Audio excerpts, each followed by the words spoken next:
Welcome to my new podcast in English. My name is Armelle Bontemps. I will be your host for today and more. I am so happy to welcome here amazing speakers, game changers, life lovers. Here you will be able to open yourself to more knowledge, more power. You will connect to the truth that you are and explore different levels of the reality we live in. I believe in the experience of life, in love, relationships, beauty. Please do not hesitate to share this episode if you loved it. Thank you for listening and thank you for your presence.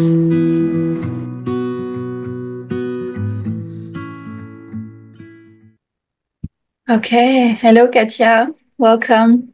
Armelle, hi. Thank you very much for inviting me to your podcast.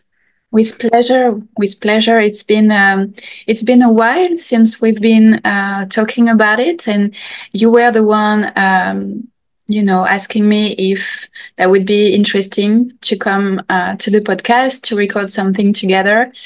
And voila, here we are, because this is the month I wanted to talk about spirituality in many forms. And this is perfect to talk about the Bible and the approach and the interpretation of the Bible that you know very well. And just for the little story, I think we met online last year, probably. I don't remember exactly which month, but I don't know. It was on Instagram anyway. yeah. We found each other, started following each other, and then we connected on a deeper level. We chatted in the DMs, and we worked together for a while. You had a few questions, and you also said that you came to me and said, "Okay, here, this is my budget. What can we do?" Yes, I And remember this that. happens a lot, many, many times that people just drop into my DMs and they say, "Hey, I binged watched your content. This is my budget. What can we do?" I think that's so beautiful. And you know what? It's funny because I remember that you contacted me, like not directly, but you said something on a picture I posted, like, oh, nice look or nice clothes. I don't remember. And we started connecting like this. And I remember I started really binge watching your content and your feed and your Instagram account. And I was like, oh my God, each time it was talking to my, to my heart on a deep level. And I was like, yes, yes, yes, yes, yes. Okay. And I started really getting in a new direction, even though I was, going towards this direction of God and understanding the Bible more deeply. You really like helped me connect the dots. Like I used this expression a few times, and it's there is something about your work and about the way you explain things, and we're going to talk about it today, that is so simple and profound at the same time. And it's really like, for me, it's a new approach, or it's a modern approach of God and the Bible, which is not new in the way that, okay, it's been there all along, but it's new in the way that we start to move away from this illusion of separation we can feel between us and God. And you really have this way of explaining the things in a way that is so clear, that is so evident, and like you I don't know, that's your skill, that's your that's your gift. You just like bring that to people, and that's what I felt when I discovered your content. And after that we started to talk, and yes, I feel too we have this profound connection on different levels, which is beautiful. And we can feel also that it's generous, and I think that's the part I really loved about the way you work. It's this generosity and this openness that is, for me, maybe one of the precious gifts we can have. So thank you for that. Thank you. That's so kind to say that. So yeah, Katja, you have a life, like we feel that you had many lives. Maybe in a few words, do you want to just introduce yourself, or do you want me to do it? Just I don't know what you prefer. Well, I can hold it like Lady Gaga and say I'm everything, I'm the universe, but that is a little broad, I guess. So I'm a wife. I met my husband in 1996. 1996. That's when we met, when we fell in love with each other. Our daughter was born with amazing coincidences and mishaps in a row, and everything showed up perfectly in hindsight. And we got married a few years later when our daughter was 11, and it was just us three with this celebration. I've been working in the coaching industry since 2010. Before I was working in the music industry as an artist promoter and publicist, and I also did interview training for media appearances, red carpet appearances, and it showed that artists, when they are like artists at their core, they always struggle with a real life, with life Mm. itself. And this is how they express themselves. So when we worked together, most of them called me afterwards because the record companies would hire me as the interview trainer, and then the artists would come back to me and ask me on a private level if we could work a little more deeply and go further into it. So I started to do coachings, and I had several methods that I came up with and all of that. And then the online space, online business, money mindset, business setup, positioning, branding, all of that, marketing. And that was my path. And in the meantime, I wrote books, like advisory books on staying calm on the job and how to become successful and being happy about it, and being ambitious on the one hand, but also relaxed and cool about it. And the other book was Karma Business. That's when my brand got established. That was in 2016, I think. And yeah, all of that took its path step by step. And eventually I came across something that had or forced me to drop all of illusion. And that's a private thing, but it made me think, okay, nothing that I have been thinking about myself is actually true. Yeah. So that was the initial point of, or the turning point, when I decided to look further into it. And I realized that when I want to dig into truth, not the truth as in the opposite of lies, but the truth in itself, in existence, it has nothing to do with spirituality, for example. It's just truth in itself. It is not a spiritual concept or anything. Jesus was not a spiritual person. He was just talking about truth. And he didn't work with, let's say, frequencies or light codes or, all of that was so interesting for me.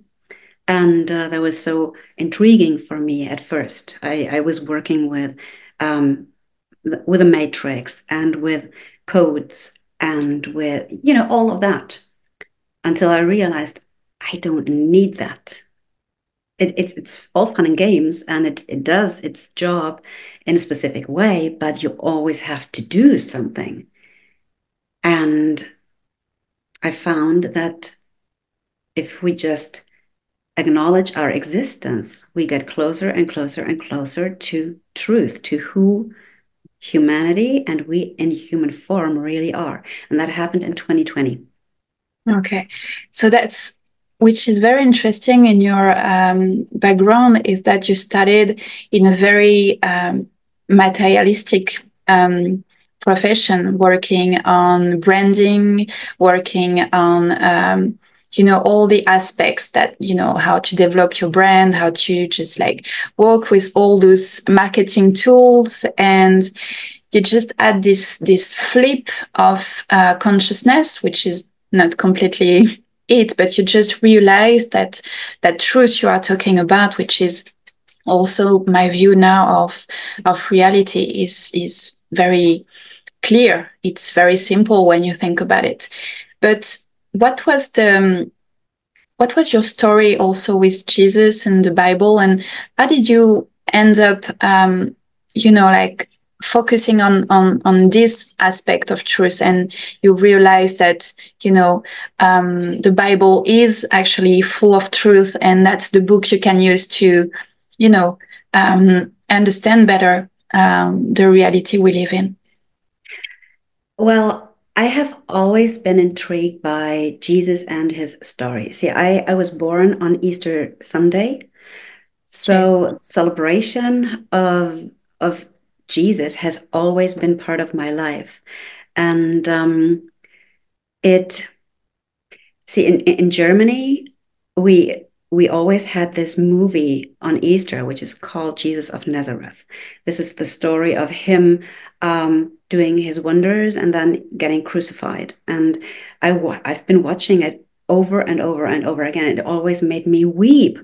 And I was always I felt connected to this man. I felt so sorry for him. And it was so painful for me to watch, even as a child. I mean, it's pretty hardcore for a child to watch this movie, Yes. but it is what it is. And I I guess. Oh, and also Jesus Christ Superstar, the rock opera, has been performed by my school.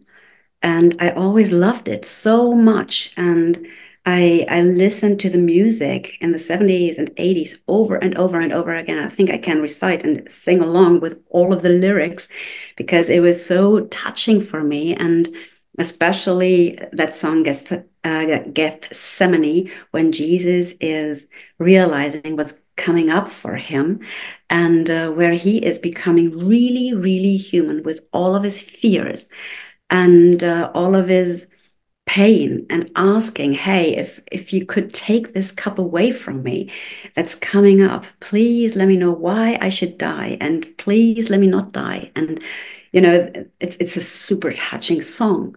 And the way it is set up it grabs me by the guts, and it makes me bawl my eyes out when I hear it, when I listen to it. So the Jesus Christ thing has always been a part of my life. I also had a very nice and really cool religious teacher. And I grew up in a Protestant household, but with no rules at all. Like religion and church and confirmation and being baptized and all of that have always been sort of more a social get together, social ceremony, something like that. And yes, for Easter you go to church, and for Christmas you go to church, but it hasn't been so profound. We never prayed at home really. But I prayed. I prayed, and I always talked to God, and I said, hey, listen. I never really prayed the classical prayers, Yeah. but it was more like a conversation with God. And so the concept of Jesus Christ has always been with me. And on my spiritual path, working with the universe, thinking universe and God were the same thing, Mhm. which of course is not, because God, I call it now the Almighty Infinity, has created or invented the universe for us to perceive it as such.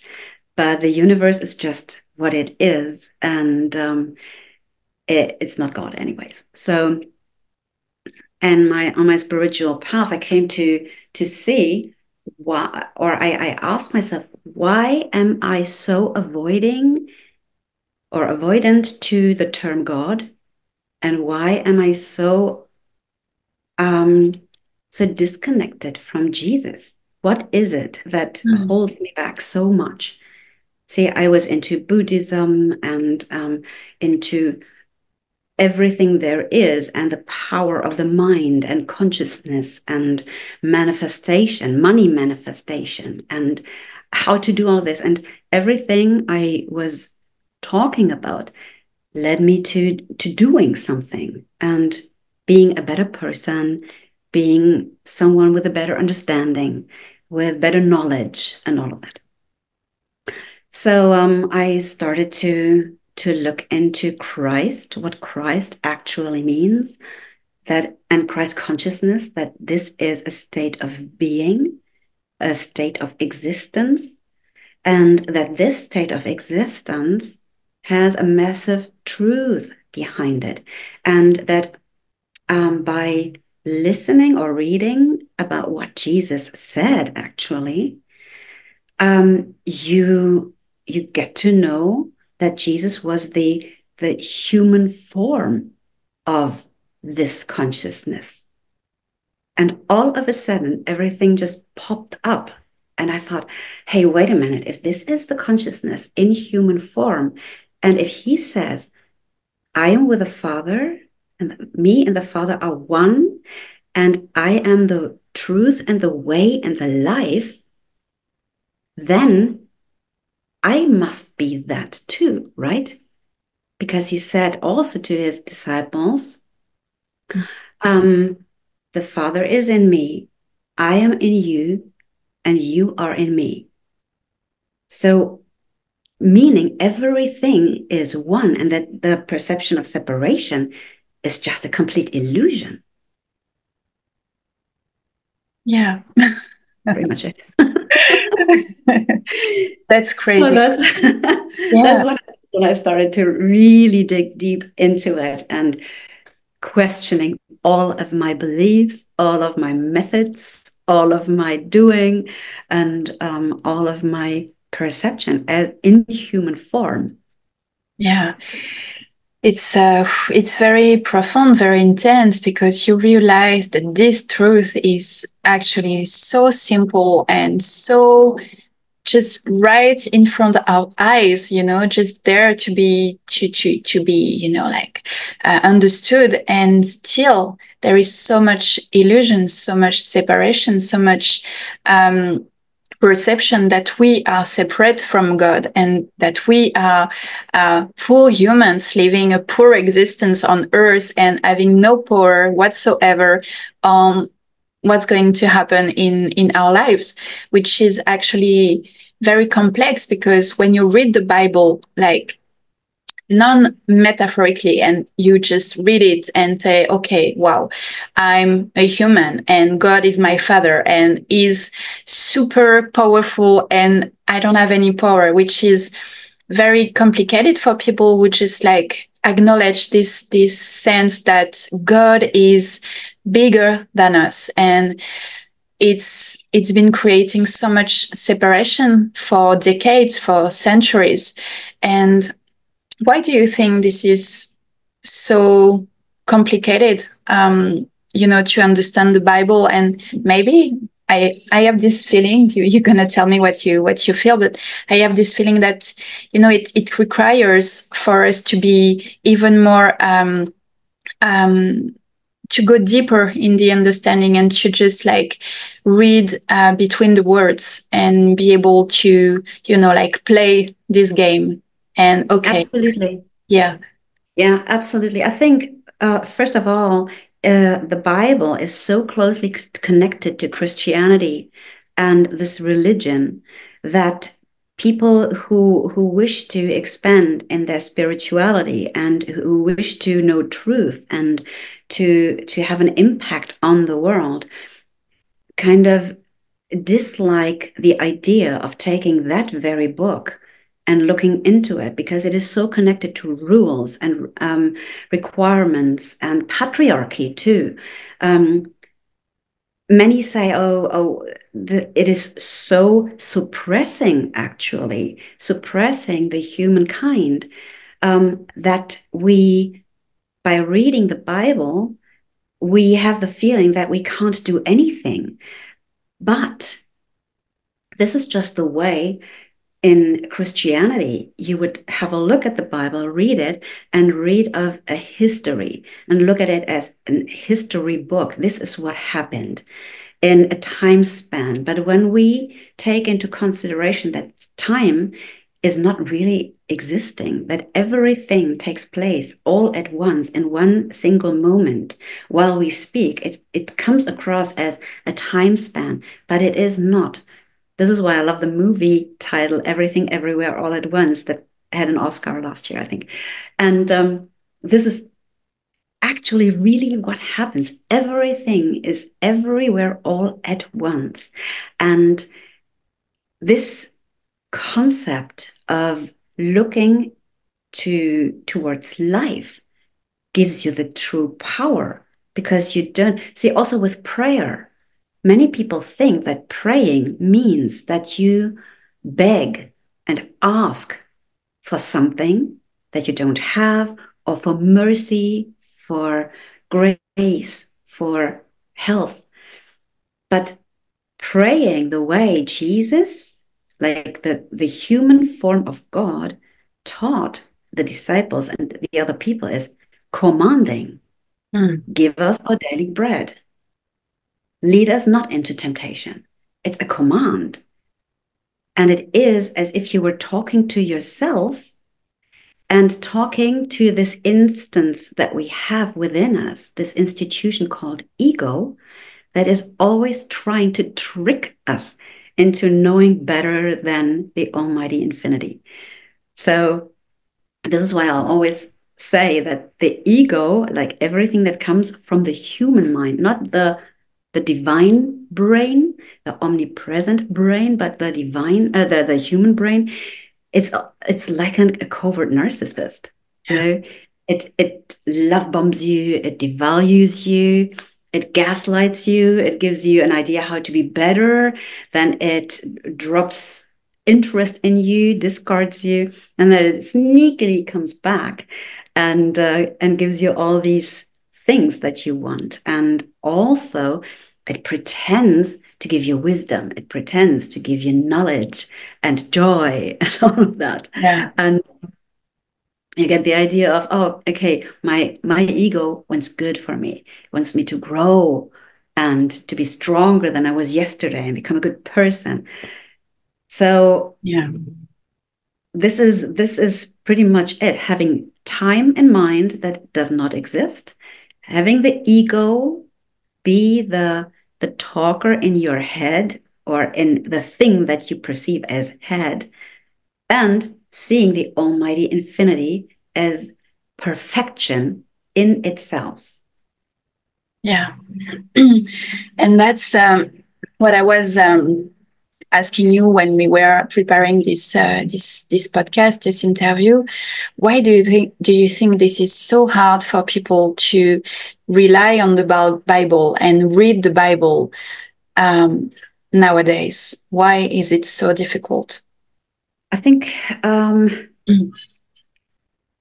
I think it's because mindset and the power of the mind, the human mind, has become so popular and so tempting Mm. too.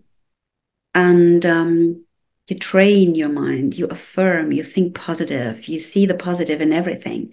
You see, everybody wants love, and they say love is the answer, but it is not. Truth is the answer, and truth is what gives you inner peace. Because if you want to see everything as a positive thing, and if you bypass Mm. something that we call negative, such as, let me take the worst things in the world: animal cruelty, child abuse, um, war, and sickness and diseases. So, if we call all of that negative, we want to bypass it. We don't want to look at it, because if I don't look at it, it doesn't exist.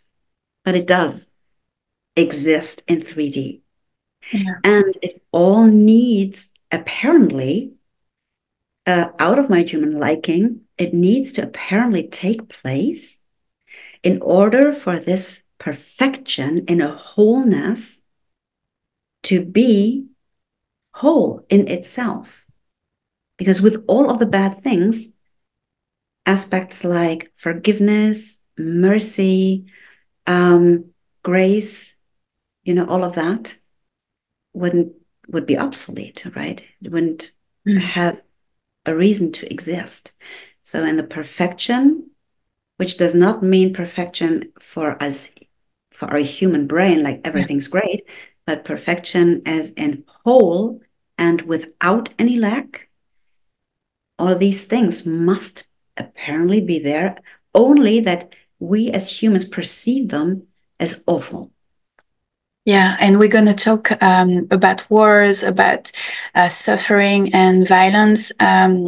I think at the end of this interview, but um, it's very complex, of course, for the human mind, because when he's looking for answers and is connecting again to the God that we are and to God that we are, the truth that we just don't seem to be able to realize that everything exists, and that why would suffering exist, and why the purpose, what is the purpose of suffering. But of course, in this reality, this truth where everything exists all at once, as you were saying, of course everything and the opposite in the human mind must exist, which is very complicated for us when we look for love and for peace. And for the good in itself, right? But also, all of these things, and we are lucky enough that we do not experience war right now. We are lucky enough that we are living in a rather abundant, that we live a rather abundant life. Um, but everything that causes us pain or suffering or anger or whatever feeling you might wish to avoid Yeah. rather than have it, is the gate to knowing truth, is the gate to knowing God and who you are in truth. And as it says in the Bible, God is always with you and God is always you. It's like your elbow. You don't think of your elbow all of the time. It's still there though. I do. No. Only when you sprain your elbow, when you hurt it, Mm, then you think of it all of the time. mm. So, this is what happens when you come to a place of suffering or fear, that you start to pray, that you start to think about God, think about how can I do it better? What if, you start to think about it. This is when you start to connect again and connect as doing it in your brain, whereas you've never been not connected. And it doesn't matter if you believe it or not. It doesn't matter if you believe that you have an elbow, if you are blind and you have never seen an elbow before. If someone tells you you have an elbow, by the way, you better believe it because it is there. It doesn't matter if you believe it or not, it is there. Mm. Yeah, and I feel for many reasons that you were talking about, like why don't people believe in God or in the Bible, or believe they can find answers in the Bible? And there is this powerful mind which is really put on a pedestal right now on the spirituality community mostly. And when we see the work of certain people like Joe Dispenza, who is very famous now for, working with the mind and reprogramming and, like finding ways to heal yourself in that power of the mind, it's it's difficult because for many people it's working, it's working in the sense that they believe it's because they worked on the mind, so everything is, going back to normal. But what's your opinion on this, for example? Well, it's all of the big authors and speakers. Let it be Tony Robbins, Bob Proctor, Joe Dispenza, um, even Louise Hay, who I love so much, and she was a big opener for me. Yeah, for me too. Like all of them, it's always about your human being, your human existence, Yeah. of making it better for yourself and healing yourself. And it always twists and turns around ego. It is about the human mind, it's about the human brain, the human body, and the human form. But if we look at it closely, human form is a perception. And it is a perception in this world that needs to exist so existence can be witnessed. Yeah. Otherwise, existence wouldn't need to exist. It's a paradox and it's a loop. It's this infinite loop of why and how and Yeah. why and how and why and how, you know. So this is the existence itself needs to be witnessed as existence itself. Yeah. So It's the if we would illusion of say being that, separated to just witness that we are not. yes, and also finding your purpose as a human being, you don't need to find purpose because your existence is the purpose. With feeling and thinking and being life, this is the purpose of your existence. And why is that? Because the almighty infinity in its existence needs to be witnessed as itself. Otherwise, it wouldn't make sense, or um, it wouldn't make sense, and there would not be a witness for existence. Do you know what Yeah. I mean? Yeah. It's Like I very, could go on and on and on about yeah. this. Yeah, But for sure. it's just that if we wish to change something for ourselves or for others, because we have the desire to change something for others and to see peace in the world and to see beautiful things in the world, this desire happens because we perceive the separation and because we perceive something as this, other thing as that. That is, oh, the series on, hang on there. And this human perception, if we follow it, it can drive us crazy because there is always going to be something that we dislike Mhm. with our human brain. And if we surrender to the divine brain, the omnipresent divine brain, there is no such thing as a mistake. Mhm. Yeah. You were talking about purpose, the purpose of life, which is uh, only existence, to exist, to fully witness existence. What is your view on, when people talk about my purpose in life is to do this or that? Do you believe the soul has still a purpose, mission, something to do? And what would be the difference for you between the purpose and I forgot what I wanted to ask you about the difference, but do you Soul think, purpose? sorry? Did you want to ask me about the soul's purpose or? Yeah, the soul's purpose. We hear a lot about this, like we have a soul's mission. Do you believe in that? Do you believe like every different soul, like each soul has a different mission, or for you it doesn't really exist? That would be separation Yeah. again. That's a very spiritual take on it. Mm. And I was following that for quite a while.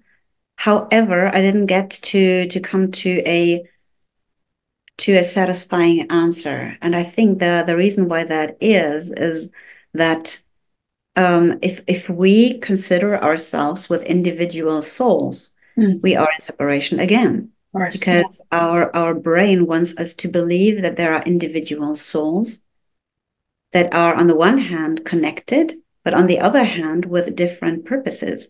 And that is simply not true. That's Yeah. simply not the case. And when God sent or manifested or created himself as human form on this planet Earth, so as Jesus of Nazareth, he did. Oh, hang on, light. There, different Go back. one. um, he did not tell Jesus, or Jesus did never talk about his soul. Mm. You never hear Jesus talk about his own soul or his own purpose. He just talks about who and what he is in truth. That's all he does. Yeah.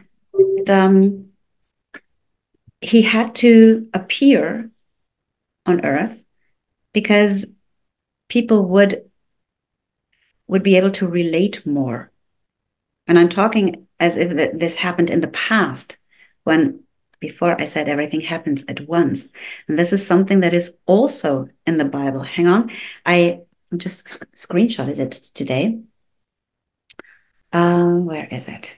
I Here in Hebrews 13:8, it says, Jesus Christ is the same yesterday and today and forever. yeah. Jesus never changed. No time. And No time no needed. time, Yeah. no time, no change. So this is something that I always tell my clients, and you heard it from me too.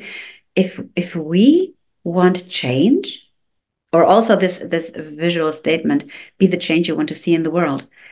Yeah. This is all ego, because you don't need to change anything because everything is in perfection. Yeah. Like it or not, if you like perfection or not. Yeah. I got my my question for you. I wanted to ask you if you see a difference between like mission, purpose, and destiny. Do you believe in destiny? Can we relate to destiny if we read the Bible and work with truth, in truth? Do you mean like when we are born in human form, that And we everything have is certain already milestones that we written? cannot evade? Something like that, or something that is already written and we just follow the script? Do you believe in that sense? Mm, I never really think about destiny. It's like planning. Yeah. I never plan anything. So, do I believe in destiny? That would be separation again, because Yeah. everybody would have a different destiny, I guess. See, I sometimes compare it with the ocean. So when you are in the wide ocean, the ocean is never ending. It looks like there is an end to it because there is the shore here and there, but actually it replenishes itself always. It's never ending, really. Yeah. So you are in the middle of the ocean, and it looks like a vast thing. It never ends. And then you take two drops out of the ocean. And in that moment, when they're taken out of the ocean, they appear as two drops. And both of them have exactly the same ingredients as the vast ocean. And they only appear as two drops. Once you let them drop back into the ocean, the drops are gone and they're all one again. You know? Yeah. So if these drops have different destinies, it might appear as such. The one should dry off, the other one should go back in or be squished or whatever. But when you drop them back into the ocean where they belong, it's all the same. Yeah. So yeah, destiny is a nice concept, but it is in truth, it is separation again. Yeah, totally. Yeah. And about the Bible and the story of Jesus Christ in modern times, we can call today the modern times, but do you think we need a modern interpretation of the Bible today? Do the times when the Bible was written and when Jesus Christ was on earth have radically changed? Or, can we still can they still be on point, all these teachings? I don't think we do. I don't think we do. I don't think we need a new interpretation of it. Mhm. It's all there. If we need it, I consider myself a liberal, modern-minded woman in Mhm. mid-50s, who traveled a lot, who saw a lot, who worked with artists, who worked with corporate companies, and if I can, and who also kind of avoided the Bible and religion and all of that. And if I can gain access to it and actually enjoy diving into it, I guess we can all do it because these different books that are written, they're all written differently too. You know, it's not an easy read, and as you said in the beginning, it's reading in between the lines. Mhm. That's definitely something that we must do. So if I would recommend if you grab the Bible and start reading, always keep in mind that ego is trying to take you away, Yeah. and is trying to give you a perception of it, and that the time spans in there are not real. That this is why, let's say, Jacob and Abraham and Isaac and they all lived 920 years, whatever. Of course not. It's a time span that doesn't exist for a human person to live on Earth. But everything happens at once. So if you keep that in mind when you read the Bible, you get an access to in between the lines too. And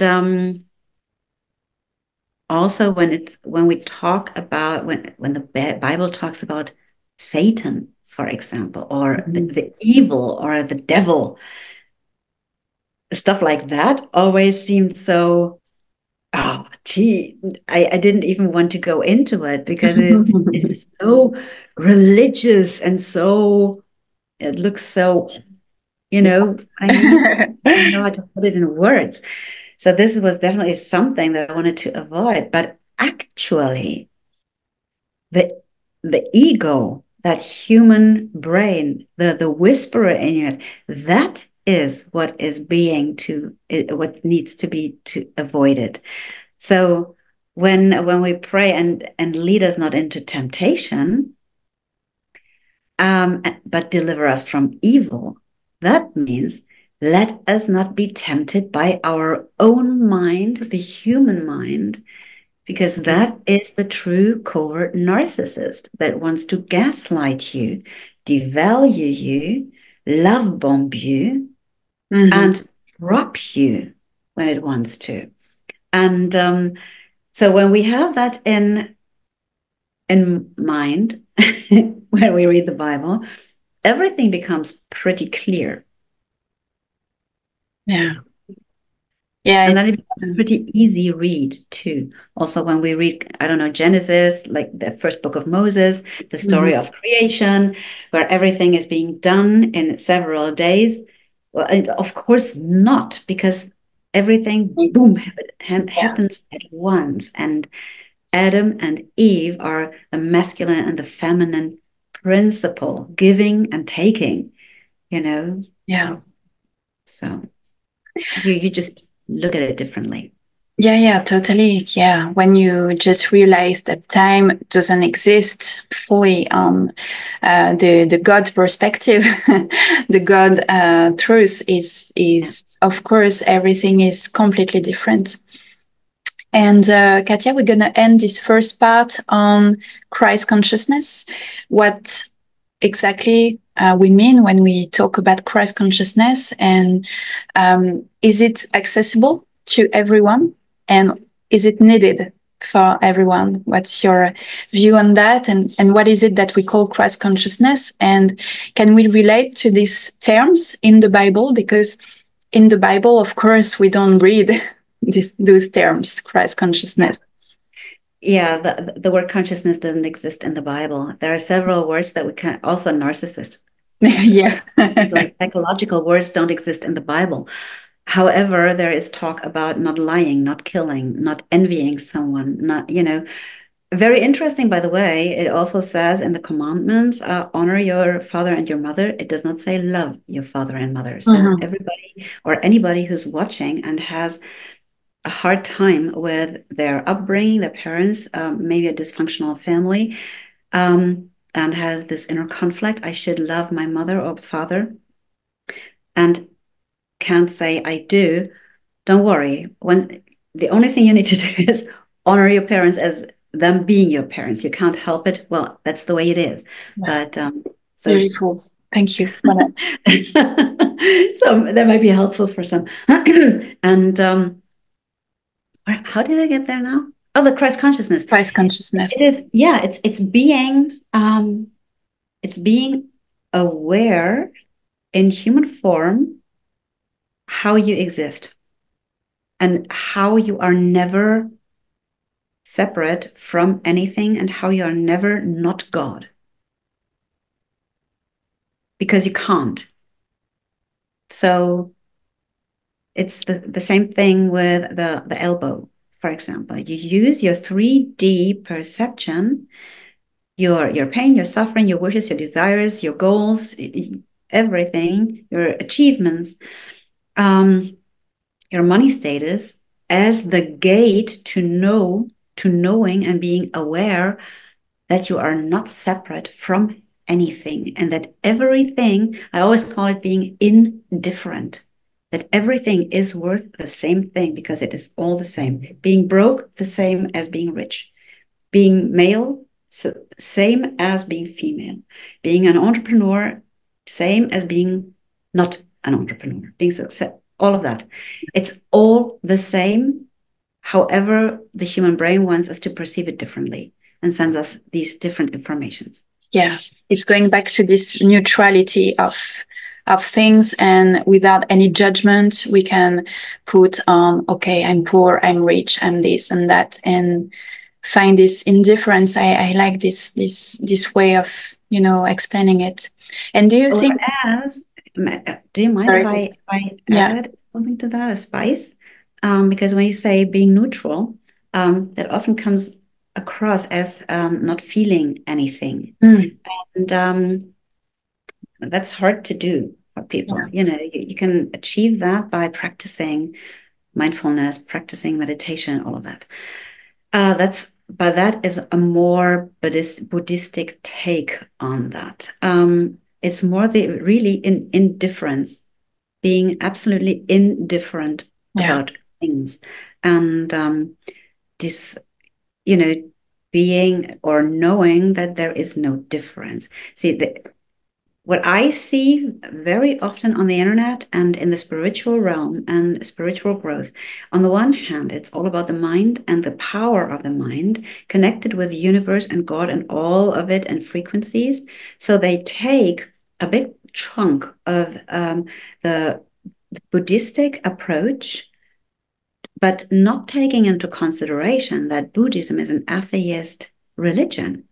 There Mm, is no God in Buddhism. And mm, I guess, and I would mm. go that far to say that the only Buddhist person ever and still in existence was Siddhartha Gautama himself, who got all of that and who saw the connection to God. And you know what I mean? Yeah. Yeah. And do you So think there. Christ consciousness is accessible to everyone and needed for everyone? Is it No, not at no? all. Not at all. It's a state of being. You can, if you Mm, choose a path, you have the path of reality and the path of truth.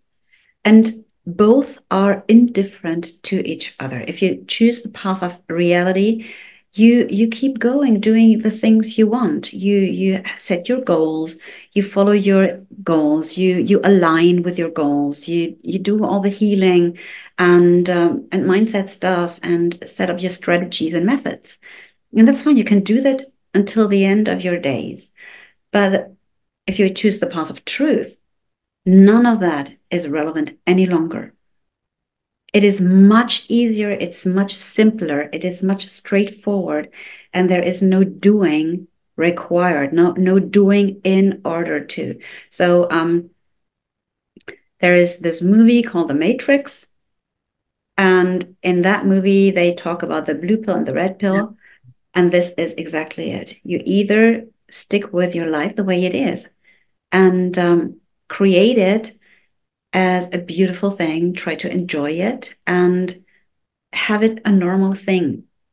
And or you choose the path of truth, and everything unfolds before you. Like all the manifestations become visible and tangible simply by you enjoying existence. What would you say to people who, who say that, oh, okay, if I can stay in my life, in my, this form of illusion, why would I choose truth?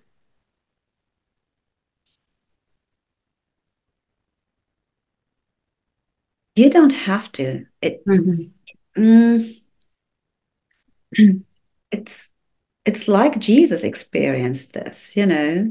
There were these scribes and these wise men, the priests and the Pharisees, who were so wise and with so much knowledge. And they all were prepared for Jesus to appear. But once he was there, they didn't quite believe it, and except for one. And but he didn't have the guts to completely follow through. So he rather stayed where he was. And it's okay. Mhm. But some feel this, I don't want to call it calling, but you know what I mean. Yes. You can't help it. It Yeah. just happens to you.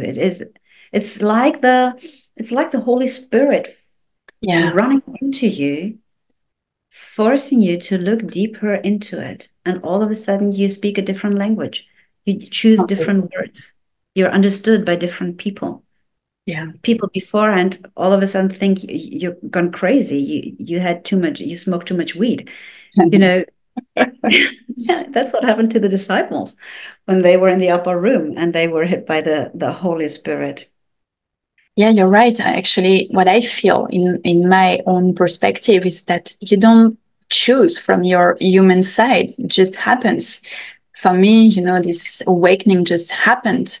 And I didn't ask for it in this sense. I just witnessed, what was happening to me, through me, for me, which is Exactly. It bigger happens to than you. the It mind. happens to you. And very often it also happens with sort of a catastrophe. Mm-hmm. It's like something that feels at first like a total catastrophe. Yeah. Like it can be anything. I don't even want to point out examples, but something that is really extremely uncomfortable for you. And when you look at Jesus Christ before he was crucified, what he had to endure was what this human form had to endure: humiliation, ridicule, being mocked, um, being spat at, hit, tortured, all of that. They even gambled for his clothes. And, you know, this is something that happens not in the exact same way, but for the individual, catastrophes might feel like that, like when you're being humiliated, when you lose your job, when you lose your business, when you go broke, when you are indebted, when the love of your life leaves you, when your child dies.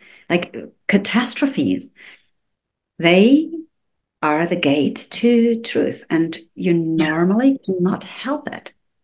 Yeah, completely. Thank you so much, Katja. We're gonna have a little break, a mommy break for me, Yeah, and a break for you. yeah. Um, and we're gonna end on different subjects, many burning subjects such as suffering, violence in the world, manifestation, and in the coaching industry. Why not money and the Bible? And if you have verses for everyday life. So we're gonna end with this after a short break. All right. Thank you so Okay, talk much. to you in a bit then. Okay, Katja, we're back. Yeah, so let me turn this off. Here we are again. Yes, welcome again. So, yeah, we talked about different things in the first part, specifically on your history with the Bible, with God, and why it seems so difficult for many people nowadays to connect to this text and to the scriptures and maybe to relate for their own existence. And We talked about Christ consciousness. Um, Now, I wanted to ask you a few questions on the Bible and society and some burning subjects we could relate to at the moment in the world, such as suffering, wars, conflicts in the world, and to go a bit more, like profoundly into these subjects to see what we can, pull out from the Bible to just help us go through these times right now, and what does the Bible can say about suffering in general and violence and conflicts and wars. Mm, you see, there's lots of that said in the Sermon of the Mount on the Mountain when Jesus had his big first long sermon. And it is basically, when we can perceive something as suffering or cruelty or awfulness, um, we always need to remind ourselves that this is just part of life, and we cannot. How am I going to put this? That there was this time when Jesus was kind of swamped by people who wanted to get healed by him, and they were leprosies and lame people and blind people and poor people, and all of them wanted something from him and wanted to be cured. And it got out of hand. It was just too much for him. And he was so exhausted, and he realized that he cannot cure each and every one because apparently that's part of what life is. And suffering is always perceived in the exact same way. It comes along with a certain pain, either in the body or in the mind, or with struggles or avoidance, no matter if it is a panic attack or anxiety, depression, or real fear because of a bombing or losing someone. The feeling of it is does not depend on the outside because it is what your brain tells you to feel. And I think I'm not saying at peace with everything because my human brain is certainly not fine with things that I see. However, going into acceptance and surrendering is probably the most joyous thing that you can do. As a human, you can always try to give as much as you can, be it compassion, be it a smile, be it money, donations, whatever it is, do it.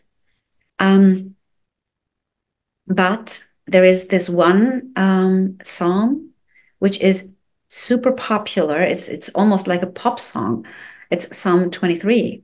The Lord is my shepherd, and this is the psalm that is so soothing because it says, "The Lord is my shepherd; I will lack nothing. He guides me on to luscious pastures and to the fresh and clear water, and He restores and refreshes my soul." So all of these things happen, or they mean when you recite this psalm for all of your listeners and viewers who are, let's say, either struggle with um, abundance or with something that they want and don't see it yet. This psalm, when you recite it over and over and over and over again, something happens within you. Something happens, and it's probably the most powerful affirmation that you can recite over and over again. Yeah, this psalm is very intense. It's crazy because we talked about it a few times together, and it's with me for a long time now. The Lord is my shepherd; I shall not want, and it's so profound because you realize that if there is nothing to want, it's because everything is already here. Yes. which Yes, is, see, this is what they changed. I think in the King James version, in the old yes. Shakespearean version, they say "I shall not want" or "I shall not want." But in the New International Version, it says I lack nothing, and that's the reason why I shall not want, because as you just said, and all of that is in the Bible. It says, "You shall not do this," because somewhere else is exactly stated, why not? And you think, oh my God, of course not. Why should I? Why would I? You know, Yeah. Yeah. it's really quite something. Mm. And maybe on a more personal level, what's your view of the world right now when we can see a lot of violence, maybe not more than at a different time, but where there is a lot of, uncertainty on wars, maybe not, we don't know. What's your view on that from the Bible perspective? You mean when you feel scared about future? Yeah, you could be scared about the future. We're going to talk maybe later on money and the Bible, manifestation and the Bible. But for people who just feel the world is very violent at the moment, and you were talking earlier on, like child abuse, child trafficking, all those things that trigger the humanity, because it's very triggering on the human level, of course. Um, what's your view on that, and how can we maybe, I know we already had a few answers on that, but what's your view on wars and violence at the moment? Do you think it's maybe more intense than before, or is it completely the same, that's a different time of humanity? I think, mm, okay, what's my take? I think there's always been something we perceive as cruelty, which is something that apparently belongs to this omnipresent perfection Mm. that we don't find very perfect, but as a big mistake. And the only thing that we as a human can do is look at ourselves and realize that our state of being is without harm, and that we can so when we go as human in human form, when we go into Christ consciousness and we pray for others, this is a command, and we never witness how this command affects some individuals, but it does. So if I am asked, so what do you tell someone in distress? Mm. Um, I can't tell you right now because the person is not in front of me. I would know what to say if the person would address me directly and say, "Hey, this is my Yeah. fear. I am living in this country, and there is war, and I am fearing that tomorrow my house is going to be bombed and I'm losing my family." Then I would know what to say, but to that very person, Yeah. not globally, not generally. You cannot generalize because feelings are not a general thing, you know. Yeah. So if we come back to this truth that everything is completely indifferent, that suffering and what we call suffering and what we call bliss, happiness, joy is totally indifferent.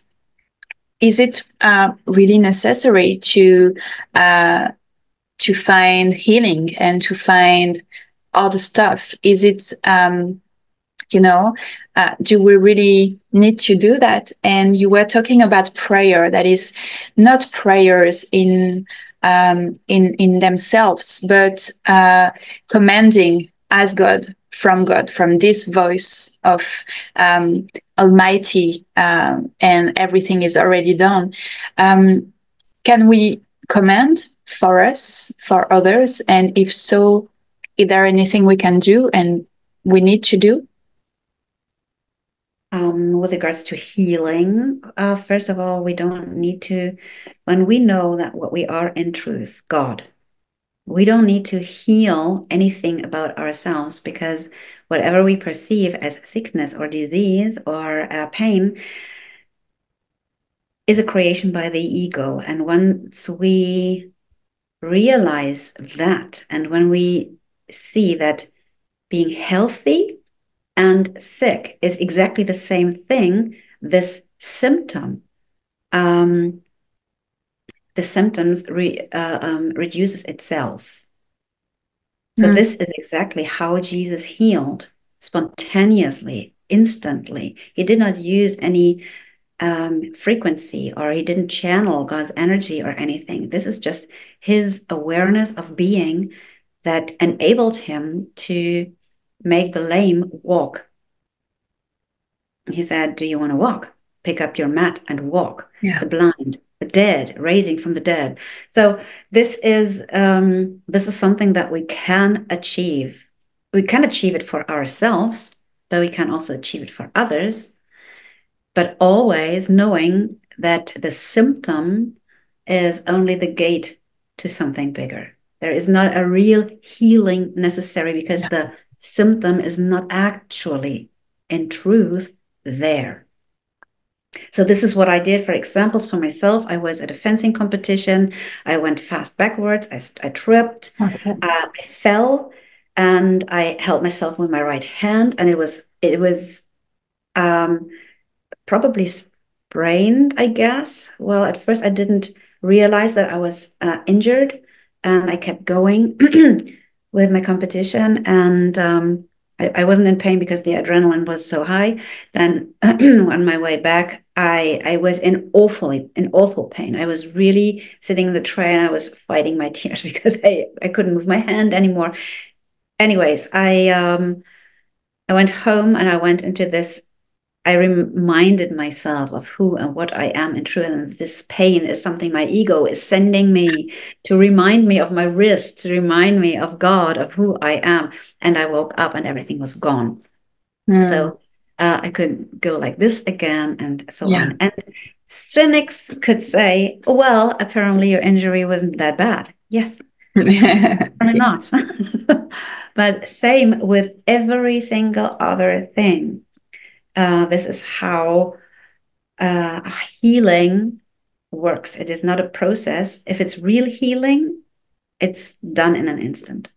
Because it's not healing, it's truth. Exactly. Yeah. Yeah. Yeah. Not healing, it's truth. Can we pray for others?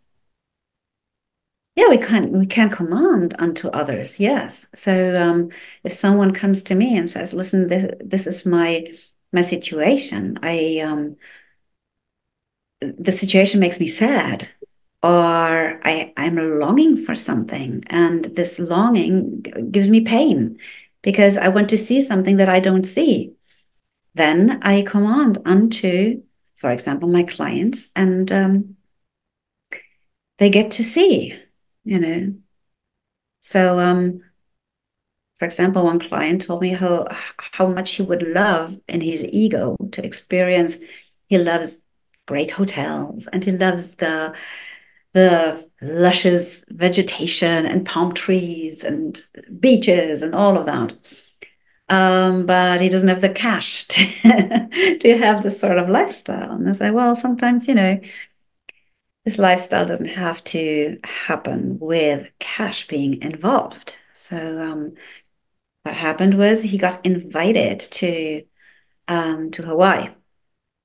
He doesn't have to pay anything. It's a 5-star event, and so he's going there, and he doesn't have to pay anything.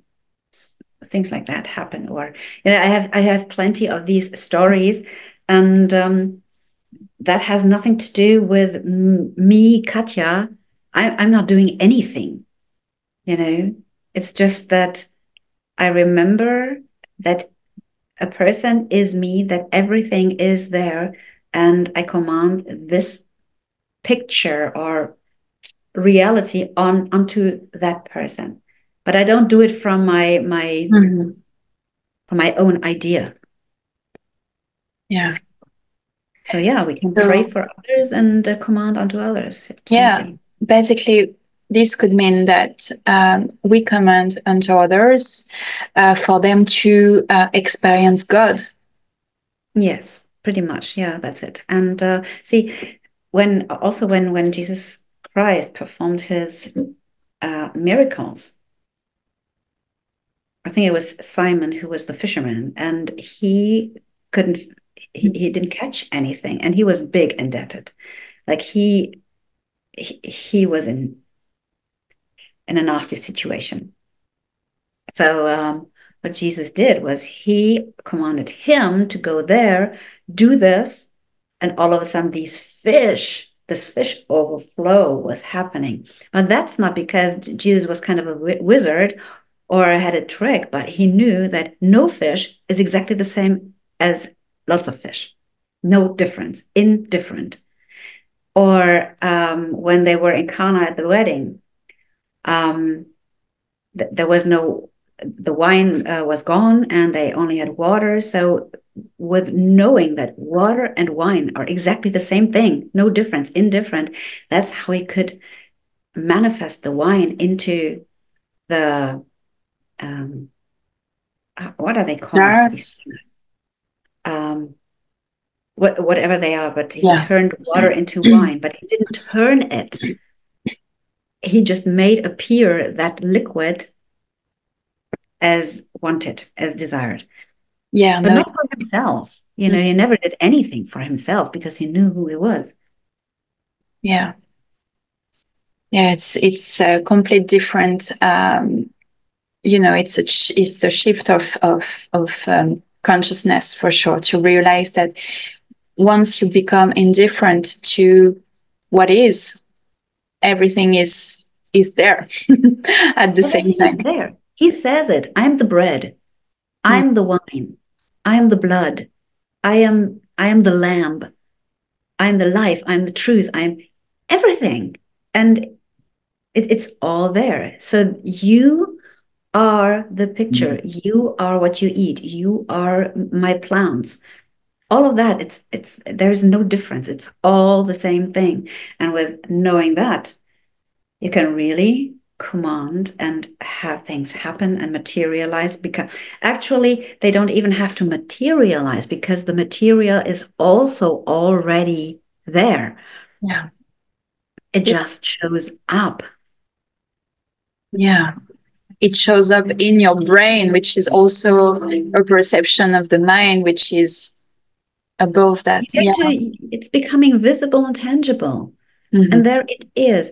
And it is, it is coming to you in sometimes in a logical way where you can say, oh yeah, right, because I did this, this is what happens. So you can accept it.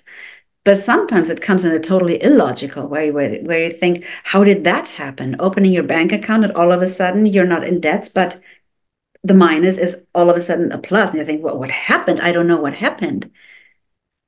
And then you get scared because it might be taken away from you. Yeah. It might be a mistake. Yeah. But this is how things materialize, you know. Mhm. Yeah, and we're gonna finish slowly, but talking on manifestation because you talk a lot on manifestation on your social medias and in your work, because that's something very, very present in the coaching industry right now that we work in. You and me and other people are working in this big industry now. So this is very famous. The word manifestation, how to manifest your dream life, everything that's around it. It's a lot for me. It's been also something very very strong that I wanted to understand, and I always felt that something were missing in that. That is it's taught in a way that is, of course, in a very like the separation is very present, because if I want something and I want to manifest something, I'm putting myself away from this, and I'm creating even more barriers between what I want and who I am. And not knowing truth is the root of this ignorance. And what's your view on this right now? And what is it really that we call manifestation anyway? I think most people would be interested in manifestation when it comes to the love of your life, health, and wealth. So they want something apparently that they don't have, but it's not about having, but being. And it's not about doing, but being. So when I see that you need to do something in order to manifest, be it affirming 3, 6, 9 times a day. I used to try that. It works. And then it does not work anymore. Mm. So there's a karmic principle that says in Buddhism, whatever works sometimes doesn't work. So what always works is truth. And if you know truth, and if you know that everything is indifferent from each other, and if everything is already there, manifested or manifested in form and a material, tangible, touchable, or if it is just in the mind, both is exactly the same. And if you can let yourself fall into that truth without resistance, things are going to be poured onto you, like puzzle pieces falling into their own places without you needing to look and be strategic about it.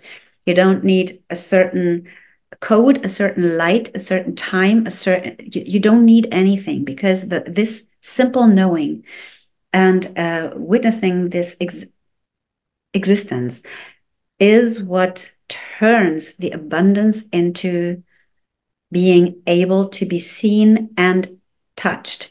And in the Bible, it's often talked about the shadow, the shadow of existence, the shadow of life. So if we, as the shadow, when we are changing or manifesting something from the human form, being the shadow, trying to shine a light onto something that we want, being separated from it, what we do in reality is we shine shadow onto shadow. And that's why it doesn't really show up, not in a really true way.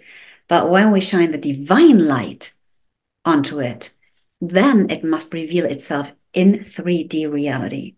And that's where everything happens. And there's another example that I would love to tell you. So my client just experienced the following.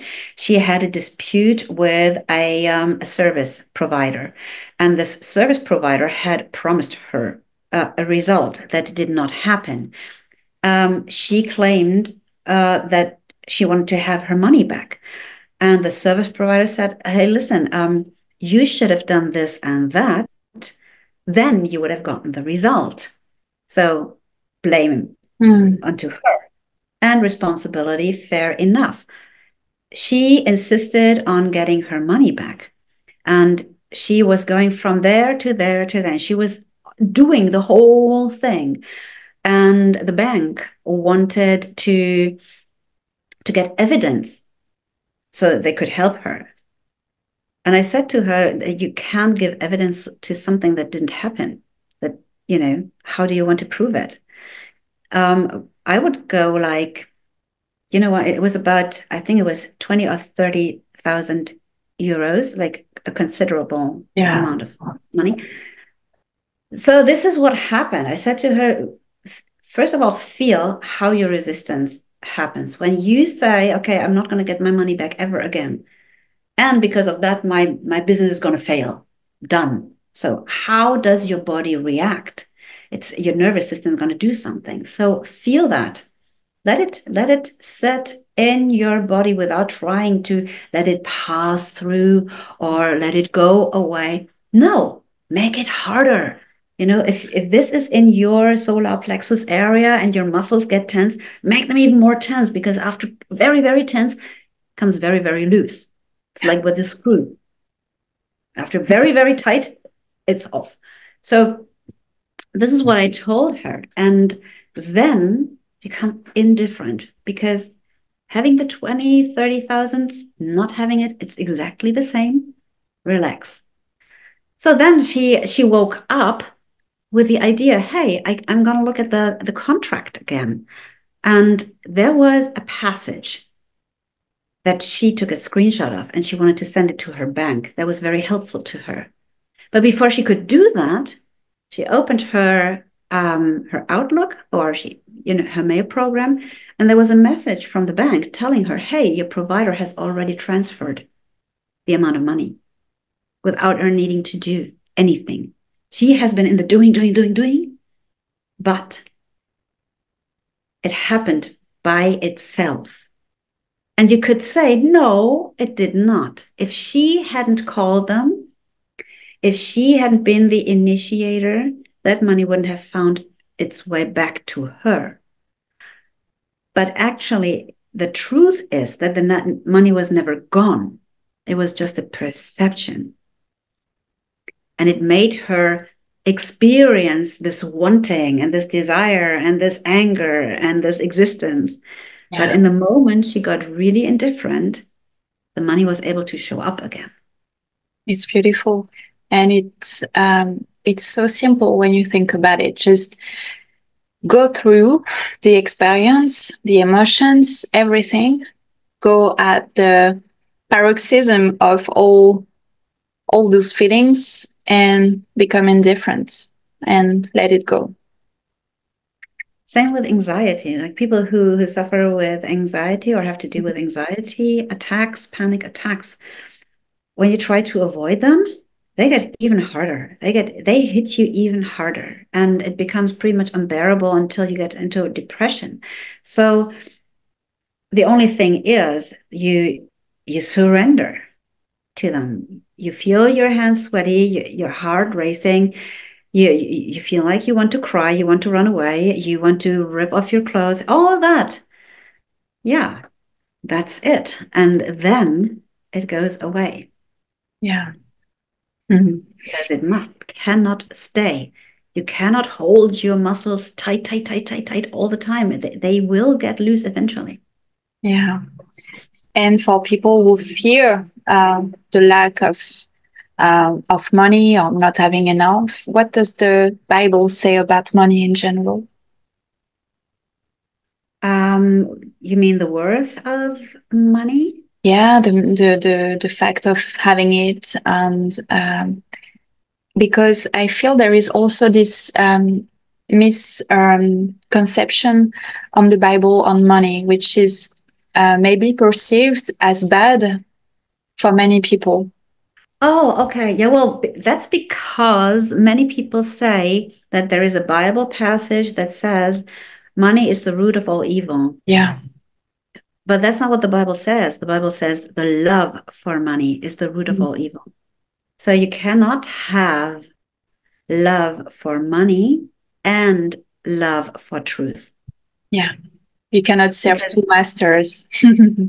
Yeah. yeah, you cannot have two masters, because if you have love for money, you are in separation. As Jesus said, I'm the lamp, I'm the bread, I'm the wine.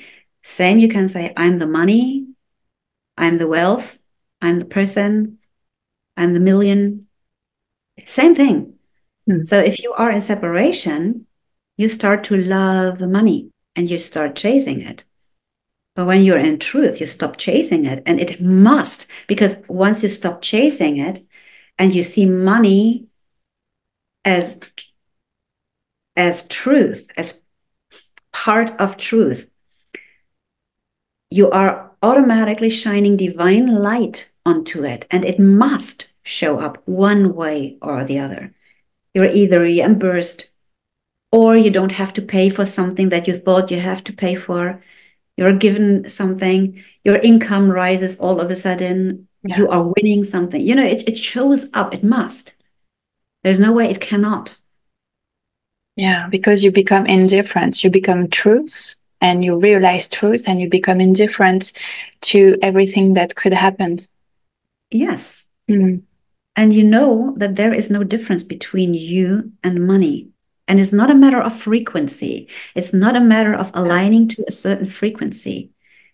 Frequency are creations by God. They have nothing to do with it at all. You are frequency and you are money and you are a cupboard and you are a lamp and you are Yeah. a tree. Yeah. So wanting to All of that. change our frequency, our vibration has no meaning at It the end. has no meaning. No, it's indifferent. Mm. It feels better when you're in a so-called high vibration, like when you're content, when you enjoy things, when you are in the sun, on the beach, yes. But you are supposed to enjoy life, and life is everything. So when you get to a point where things become challenging, difficult, awkward, embarrassing, humiliating, or betraying, um, you are still supposed to witness perfection in it. And this witnessing perfection is the enjoyment. It's not like you need to love it. People always think, oh, I need to love it. No, there's no such thing as needing to love something, but witnessing perfection means enjoying it and being okay with it, being fine with it, surrendering to it, not trying to change it. Yeah. Witnessing truth and yeah. Thank you Yes. so much, Katja. You're very welcome. Do you have verses for everyday life, sorry, that we, I don't know, that you love or that you enjoy? Verses? Oh, the Bible verses. Well, Mhm. yeah, obviously, Psalm 23, the Lord is my shepherd. I really highly recommend learning it by heart and reciting it over for Mhm. again and again, several times a day for a week or for 2 weeks, and you will experience something beautiful. Yeah. And so this is one. Then what I also had, let me see, just to remind yourself of how things never change is Hebrews 13:8. Jesus Christ is the same yesterday and today and forever, that there is no time. Yeah. And there is another one that I always love is from John, the Gospel of John 14:6. I am the way and the truth and the life. So it means that whatever you perceive, whatever you do, the path you go, the life you live, and the truth that surrounds you, whether you like it or not, whether you believe it or Mm. not, is what is and what Yeah. is your own truth. So those are, I think they're great, great reminders. Thank you so much, Katja. Very welcome, Armel. Thank you so much for On having me. the, My yeah, pleasure. with pleasure. Thank you for your wisdom, for your words, for your interpretation of the Bible in general. We talked about many subjects that I'm sure people will, um, I'm sure that will give clues and tips and a good help for people to understand maybe better Christ consciousness, the Bible, and what scriptures can really bring us in life in our lives. Yes. And see, I always try to put it in as simple words as possible and simple pictures as possible. So, um, yeah, this is what I also do with my Instagram account. I just use it for my expression and put into words what reveals itself to me, and it just happens. Yeah, I'm gonna put anyway your links, and if people want to work with you, they can contact you directly on your website, on Instagram. And Absolutely, absolutely. And as I said, like there's so many people saying, "Hey, I want to work with you. This is my budget Mm, today. yeah. What can we do? Yeah, so there's always a way. And some say, hey, listen, I'm completely broke, but they say I look at all of your reels. They help so much. And yeah, maybe it's helpful for one or the other of your audiences too. Would be lovely. Thank you so much. Bye bye. Bye.